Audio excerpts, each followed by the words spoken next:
ಮಾವ, ನಿನ್ನ ಯೋಚನೆ ಮುಗಿಯಿತೆ?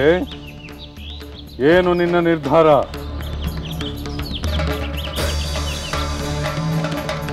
ಹೇಳುತ್ತೇನೆ ರಾವಣ, ಖಂಡಿತ ಹೇಳುತ್ತೇನೆ. ಲೋಕದಲ್ಲಿ ಪ್ರಿಯವಾದ ಮಾತುಗಳನ್ನು ಆಡತಕ್ಕವರು ಸುಲಭವಾಗಿ ಸಿಗುತ್ತಾರೆ. ಆದರೆ ಅಪ್ರಿಯವಾದರೂ ಶ್ರೇಯಸ್ಕರವಾದ ಮಾತುಗಳನ್ನು ಆಡತಕ್ಕವರೂ ಇಲ್ಲ, ಕೇಳತಕ್ಕವರೂ ಇಲ್ಲ.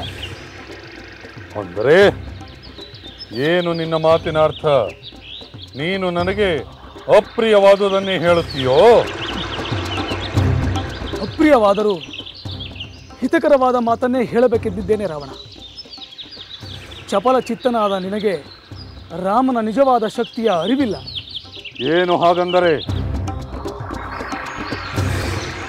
ಹೌದು ರಾವಣ, ನನ್ನ ಹಿತವಚನದಿಂದ ನಿನ್ನ ದುರಭಿಪ್ರಾಯ ದೂರವಾದರೆ ಸಕಲ ರಾಕ್ಷಸರಿಗೂ ಮಂಗಳ ಉಂಟಾಗುತ್ತದೆ. ರಾಮನ ಕೋಪದಿಂದ ಈ ಲೋಕದಲ್ಲಿ ರಾಕ್ಷಸ ಕುಲವೇ ಇಲ್ಲದಂತಾಗಬಹುದು. ಏನೀ ವ್ಯರ್ಥಾಲಾಪ? ರಾಕ್ಷಸ ಕುಲವನ್ನು ನಾಶ ಮಾಡಲು ಆ ರಾಮನು ಎಷ್ಟರವನು? ನನ್ನ ಮಾತನ್ನು ಕೇಳು ರಾವಣ. ಆ ಸೀತೆ ನಿನ್ನ ವಿನಾಶದ ನಿಮಿತ್ತವಾಗಿಯೇ ಹುಟ್ಟಿದ್ದಾಳೋ ಏನೋ, ಯಾರು ಬಲ್ಲರು. ಇದರಿಂದ ನನಗಂತೂ ಆಪತ್ತು ಸಂಭವಿಸಬಹುದು. ನಿನ್ನ ಲಂಕಾಪಟ್ಟಣ, ಇಡೀ ರಾಕ್ಷಸ ಕುಲವೇ ನಾಶವಾಗಬಹುದು. ಸಾಕು ಮಾಡು ಮಾರೀಚ. ನೀನು ಹೇಳುತ್ತಿರುವುದು ಪ್ರಿಯ ವಚನವೂ ಅಲ್ಲ, ಹಿತವಚನವೂ ಅಲ್ಲ. ಆ ರಾಮನು ತನ್ನ ತಂದೆಯಿಂದಲೇ ಪರಿತ್ಯಕ್ತನಾದವನು, ನನ್ನ ಸೋದರಿಯನ್ನು ವಿರೂಪಗೊಳಿಸಿದವನು, ಖರ ದೂಷಣ ಮೊದಲಾಗಿ 14,000 ರಾಕ್ಷಸರನ್ನು ಹತ ಮಾಡಿದವನು. ಲೋಕ ಮರ್ಯಾದೆಯನ್ನು ಮೀರಿದ ಕ್ಷತ್ರಿಯ ಕುಲಧರ್ಮನಾದ ಅವನ ಪತ್ನಿಯನ್ನು ಅಪಹರಿಸುವುದು ಅಪರಾಧವೇನಲ್ಲ. ನೀನು ತಪ್ಪು ತಿಳಿದಿರುವೆ ರಾವಣ. ರಾಮ ತನ್ನ ತಂದೆಯಿಂದ ಪರಿತ್ಯಕ್ತನಾದವನಲ್ಲ. ಅವನು ಲೋಕ ಮರ್ಯಾದೆಗಳನ್ನು ಮೀರಿದವನೂ ಅಲ್ಲ, ಅವನು ಗುಣಹೀನನೂ ಅಲ್ಲ. ಅವನ ಬಗ್ಗೆ ನಾನು ಚೆನ್ನಾಗಿ ಬಲ್ಲೆ. ಅವನು ಧರ್ಮ ಪಾಲಕನು. ಮಾವ, ಶತ್ರುಗಳನ್ನು ಪ್ರಶಂಸೆ ಮಾಡುವುದು ಎಲ್ಲಿಂದ ಕಲಿತೆ? ಸೀತಾ ಸಹಿತ ಶ್ರೀರಾಮ ಅಪೂರ್ವ ತೇಜೋವಂತ. ಅವನ ಧನಸ್ಸಿನ ರಕ್ಷಣೆಯಲ್ಲಿರುವ ಸೀತೆಯನ್ನು ಅಪಹರಿಸುವುದು ಅಷ್ಟು ಸುಲಭದ ಮಾತಲ್ಲ. ಮಾರೀಚ, ನನ್ನ ಸಾಮರ್ಥ್ಯದ ಬಗ್ಗೆ ನಿನಗೆ ಸಂಶಯ ಬಂದಿರುವುದು ನನಗೆ ಅಚ್ಚರಿಯುಂಟು ಮಾಡುತ್ತಿದೆ. ಮಹಾಪತಿವ್ರತೆಯಾದ ಸೀತೆ ಅಗ್ನಿ ಜ್ವಾಲೆಯಂತವಳು. ಅವಳನ್ನು ಅಪಮಾನಪಡಿಸಲು ಹೋದರೆ ನೀನೇ ಸುಟ್ಟು ಭಸ್ಮವಾಗಿ ಬಿಡ್ತೀಯೇ. ಮಕ್ಕಳಿಗೆ ಕತೆ ಹೇಳುವಂತೆ ಹೇಳಿ ನನ್ನನ್ನು ಹೆದರಿಸುತ್ತಿರುವೆಯ ಮಾವ? ರಾವಣ, ಕ್ರೋಧನಿಷ್ಠನಾದವನಿಗೆ ವಿವೇಕದ ಮಾತುಗಳು ರುಚಿಸುವುದಿಲ್ಲ. ನೀನು ಆತುರ ಪಡಬೇಡ. ಧರ್ಮಾತ್ಮನಾದ ವಿಭೀಷಣ ಮೊದಲಾದ ಹಿತೈಷಿಗಳೊಂದಿಗೆ ಸಮಾಲೋಚಿಸು. ಈ ಕಾರ್ಯದಿಂದ ಆಗಬಹುದಾದ ಅನರ್ಥಗಳ ಬಗ್ಗೆ ಚಿಂತಿಸು. ನನಗಂತೂ ನೀನು ಸೀತಾಪಹರಣ ಮಾಡುವುದಾಗಲಿ ರಾಮನೊಡನೆ ಹೋರಾಡುವುದಾಗಲಿ ಸೂಕ್ತವಲ್ಲವೆಂದೇ ತೋರುತ್ತದೆ. ನಿನ್ನ ಮಾತು ಮುಗಿಯಿತೆ ಅಥವಾ ಇನ್ನೂ ಇದೆಯೇ? ನನ್ನದೇ ಒಂದು ಅನುಭವವನ್ನು ಹೇಳುತ್ತೇನೆ, ಕೇಳು. ಹಿಂದೆ ನಾನು ಅರಣ್ಯದಲ್ಲಿ ಋಷಿ ಮುನಿಗಳನ್ನು ಕೊಲ್ಲುತ್ತಾ ಅವರ ತಪೋ ಯಜ್ಞಗಳನ್ನು ಭಂಗಗೊಳಿಸುತ್ತಾ ಅಲೆಯುತ್ತಿರುವಾಗ ವಿಶ್ವಾಮಿತ್ರರು ಬಾಲಕರಾದ ರಾಮ ಲಕ್ಷ್ಮಣರನ್ನು ಅಲ್ಲಿಗೆ ಕರೆತಂದರು. ಬಾಲಕರಾದ ರಾಮನು ನನ್ನನ್ನು ತನ್ನ ಬಾಣದಿಂದ ದೂರದ ಸಮುದ್ರದಲ್ಲಿ ಬೀಳುವಂತೆ ಮಾಡಿದ. ಇದು ತಮಗೆ ನೆನಪಿಲ್ಲವೇ? ಲಕ್ಷ್ಮಣ, ಈ ಮಾರೀಚನ ಮೇಲೆ ನಾನು ಮಾನವಾಸ್ತ್ರವನ್ನು ಪ್ರಯೋಗಿಸುವೆ.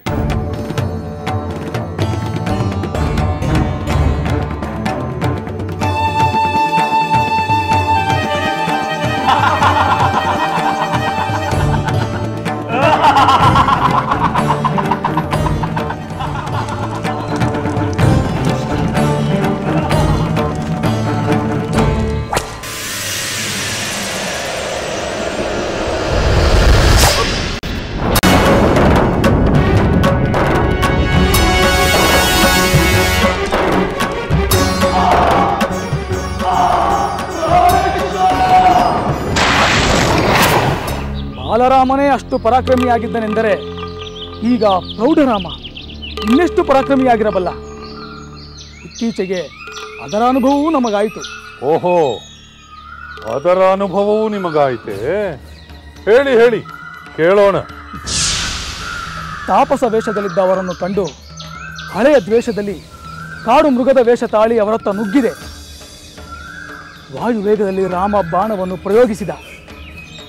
ಅದೃಷ್ಟವಶಾತ್ ನಾನು ತಪ್ಪಿಸಿಕೊಂಡೆ. ನನ್ನ ಜೊತೆಯಲ್ಲಿದ್ದ ಇಬ್ಬರು ರಾಕ್ಷಸರು ಹತರಾದರು. ಈಗ ಅವರು ತಪಸ್ವಿಗಳಾಗಿರುವುದನ್ನು ನೋಡಿದರೆ ಅವರ ಪರಾಕ್ರಮವೆಲ್ಲ ಹೊರಟು ಹೋಗಿರಬೇಕು. ಇದೇ ಸುಸಮಯ. ನಾವಿಬ್ಬರು ಹೋಗಿ ಹೊತ್ತುಕೊಂಡು ಬಂದು ತುಂಡು ತುಂಡಾಗಿ ಕತ್ತರಿಸುತ್ತೇವೆ. ಬೇಡ, ನೀವು ಹೋಗುವುದು ಬೇಡ. ಇವರಲ್ಲಿ ಆಗಿನ ಪರಾಕ್ರಮವು ಈಗಲೂ ಹಾಗೆಯೇ ಇದೆಯೇ ಇಲ್ಲವೇ ಎಂಬುದನ್ನು ನಾನೇ ಪರೀಕ್ಷಿಸುತ್ತೇನೆ.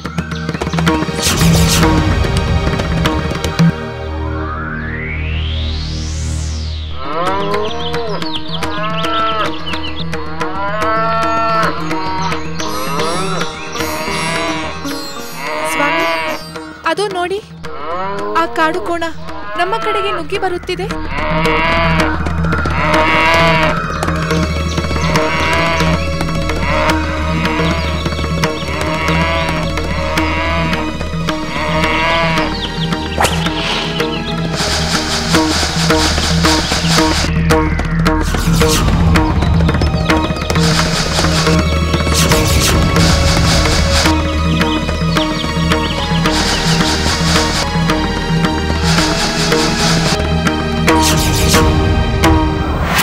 ಹೌದು ರಾವಣ, ಈ ಅರಣ್ಯವೆಲ್ಲವೂ ರಾಮಮಯವಾಗಿರುವಂತೆ ನನಗೆ ಭ್ರಮೆಯಾಗುತ್ತಿದೆ.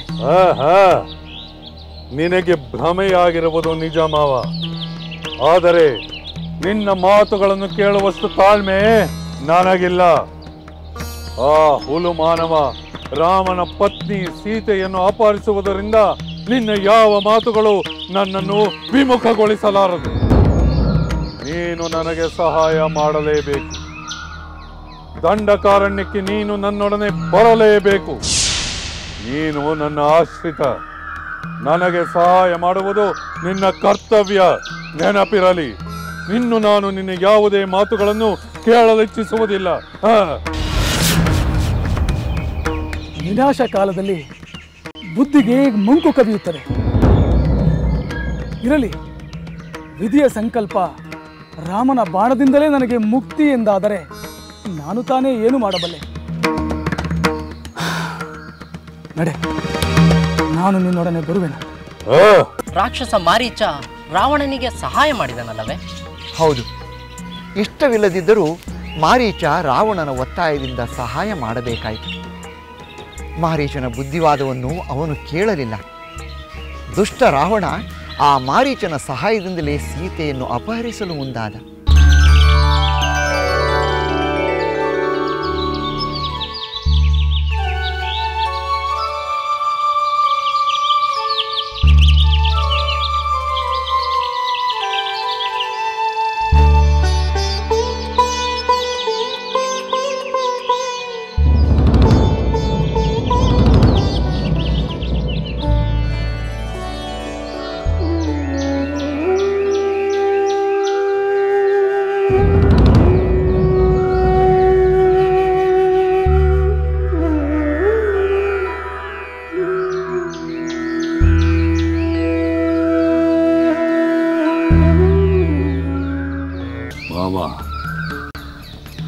ಇನ್ನು ನಿನ್ನ ಉಪದೇಶವನ್ನು ಬಿಟ್ಟು ನಾನು ಹೇಳಿದ ಕೆಲಸವನ್ನು ಮಾಡು. ನೀನು ಸುಂದರವಾದ ಚುಕ್ಕಿಯುಳ್ಳ ಸುವರ್ಣ ಜಿಂಕೆಯಾಗಿ ಆ ಸೀತೆಯ ಮುಂದೆ ಸುಳಿಯಬೇಕು. ಸೀತೆ ಅದಕ್ಕೆ ಮರುಳಾಗಿ ರಾಮನನ್ನು ನನಗೆ ಆ ಜಿಂಕೆ ಬೇಕೆಂದು ಕೇಳಿಯೇ ಕೇಳುತ್ತಾಳೆ. ರಾಮ ಲಕ್ಷ್ಮಣರು ನಿನ್ನನ್ನು ಹಿಂಬಾಲಿಸಿದಾಗ ಅವರನ್ನು ನೀನು ದೂರ ಸೆಳೆದೊಯ್ದು ಬಿಡು. ರಾಮನಿಲ್ಲದೆ ಪರ್ಣಕುಟಿಯಲ್ಲಿ ಏಕಾಂಗಿಯಾಗಿರುವ ಸೀತೆಯನ್ನು ರಾಹು ಚಂದ್ರನನ್ನು ಹಿಡಿಯುವಂತೆ ನಾನು ಸುಲಭವಾಗಿ ಹಿಡಿದು ಅಪಹರಿಸುತ್ತೇನೆ. ಆಗಲಿ, ನೀನು ಹೇಳಿದಂತೆಯೇ ಆಗಲಿ.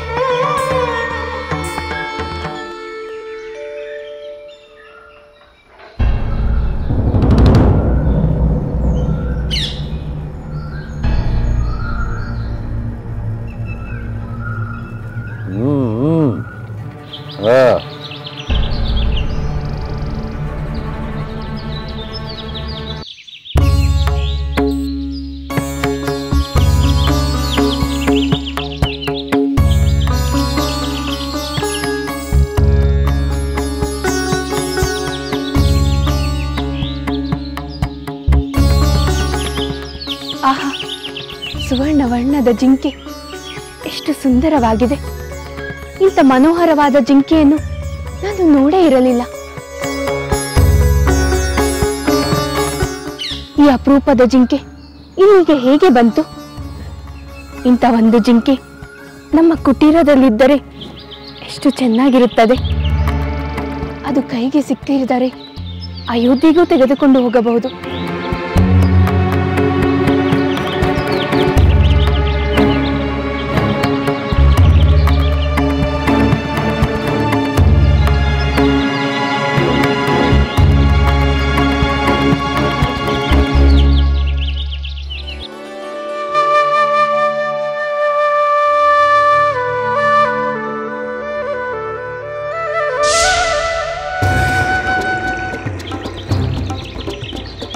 ನನ್ನ ಸ್ವಾಮಿಗೆ ಹೇಳಿದರೆ ಖಂಡಿತ ಈ ಚಂದದ ಜಿಂಕೆಯನ್ನು ನನಗೆ ತಂದು ಕೊಡುತ್ತಾರೆ. ಹೌದು, ಅದೇ ಸರಿ.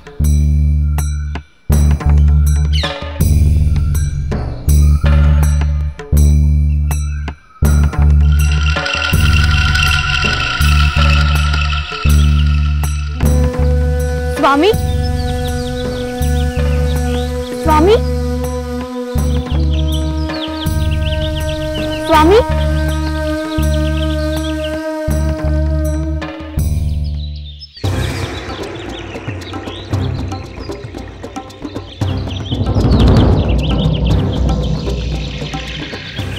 ರಾವಣ, ನೀನು ಬಯಸಿದಂತೆ ಸುವರ್ಣ ಜಿಂಕೆಯ ರೂಪ ತಾಳಿ ಸೀತೆಯನ್ನು ಆಕರ್ಷಿಸಿದೆ. ಅದನ್ನು ನಾನು ನೋಡಿದೆ ಮಾವ. ನಿನ್ನ ಅಭಿನಯ ಅದ್ಭುತ ಅದ್ಭುತ. ಈಗ ಈ ರಾಮ ಲಕ್ಷ್ಮಣರು ನಿನ್ನನ್ನು ಹಿಡಿಯಲು ನಿನ್ನನ್ನು ಹಿಂಬಾಲಿಸುತ್ತಾರೆ. ಅವರನ್ನು ಕಾಡಿನಲ್ಲಿ ಬಹುದೂರ ಕರೆದುಕೊಂಡು ಹೋಗು. ಆಮೇಲೆ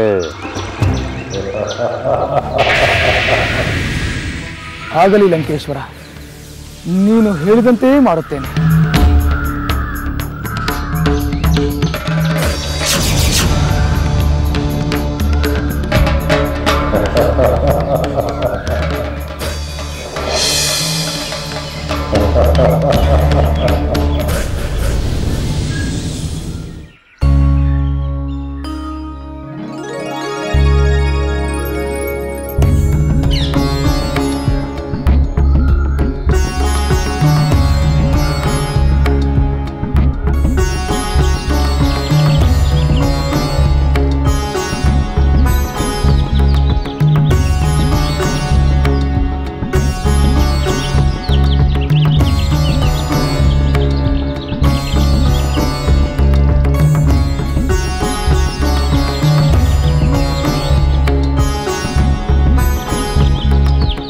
ಎಲ್ಲಿ ವೈದೇಹಿ?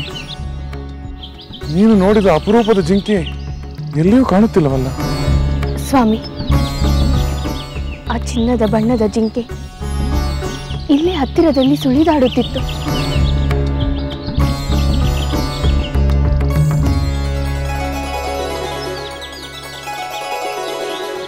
ಸ್ವಾಮಿ, ಅಲ್ಲಿ ನೋಡಿ, ಆ ಮನೋಹರವಾದ ಜಿಂಕೆ ಅಲ್ಲಿ ಇದೆ.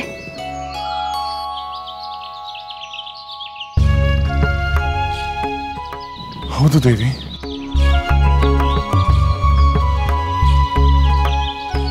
ನಿನ್ನ ಮಾತು ನಿಜ ದೇವಿ. ಇಂತಹ ಸುಂದರವಾದ ಜಿಂಕೆಯನ್ನು ನಾನು ಎಂದೂ ಕಂಡಿಲ್ಲ.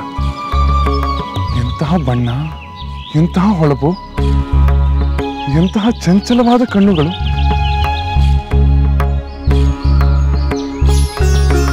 ಅಲ್ಲವೇ ಲಕ್ಷ್ಮಣ? ಹೌದು ಸಹೋದರ, ಇದು ಸಾಮಾನ್ಯವಾದ ಜಿಂಕೆ ಅಲ್ಲ. ಸಹೋದರ, ನನಗೊಂದು ಸಂದೇಹ. ಸಂದೇಹವೇ? ಅದೇನು ಲಕ್ಷ್ಮಣ? ನಾನು ಯಾರೆಂದು ಲಕ್ಷ್ಮಣನಿಗೆ ತಿಳಿದು ಹೋಯಿತೆ. ಸಹೋದರ, ಆ ರಾಕ್ಷಸ ಮಾರೀಚನೇ ಈ ಜಿಂಕೆಯ ರೂಪದಲ್ಲಿ ಬಂದಿದ್ದಾನೆಂದು ನನಗೆ ಅನಿಸುತ್ತಿದೆ. ಲಕ್ಷ್ಮಣ, ಸೀತೆಯನ್ನು ಸೆಳೆದ ಈ ಸುಂದರ ಜಿಂಕೆ ಮಾರೀಚನೆ? ಹೌದು ಸಹೋದರ. ಬೇಕಾದಾಗ ಬೇಕಾದ ರೂಪ ತಾಳಬಲ್ಲ ಈ ದುಷ್ಟ ಹಿಂದೆ ಹಲವು ಮುನಿಗಳನ್ನು, ಬೇಟೆಗೆ ಬಂದ ಹಲವು ರಾಜರುಗಳನ್ನು ಕೊಂದಿದ್ದಾನೆ. ಸಹಜವಲ್ಲದ ಇಂಥ ಚಿನ್ನದ ಬಣ್ಣದ ಜಿಂಕೆ ಇರುವುದಕ್ಕೆ ಸಾಧ್ಯವೇ? ನನಗೇನೋ ಇದು ಮಾಯಾಮೃಗವೆಂದೇ ಅನಿಸುತ್ತದೆ.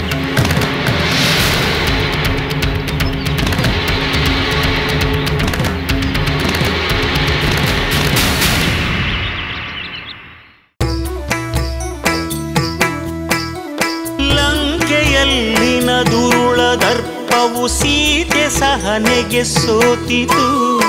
ಅಂಕೆ ಇರದ ಅಸುರ ಕುಲವು ರಾಮ ಬಾಣಕ್ಕೆ ಅಡಗಿತು.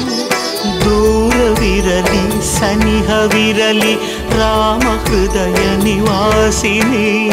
ಯುಗವು ಯುಗವು ಸಾಗಲಿ ಅಕಳಂಕ ಪ್ರೇಮ ಪ್ರಬೋಧಿನಿ. ಅಮರ ಗಾಧೆ ಧರಣಿ ಜಾತೆ ಸಾಧ್ವೆ ಸೀತೆ ಸುಚರಿತೆ. ಸಹನ ಶಕ್ತಿ ಪತಿಯ ಭಕ್ತಿ ಲೋಕಮಾನ್ಯ ವಂದಿತೆ.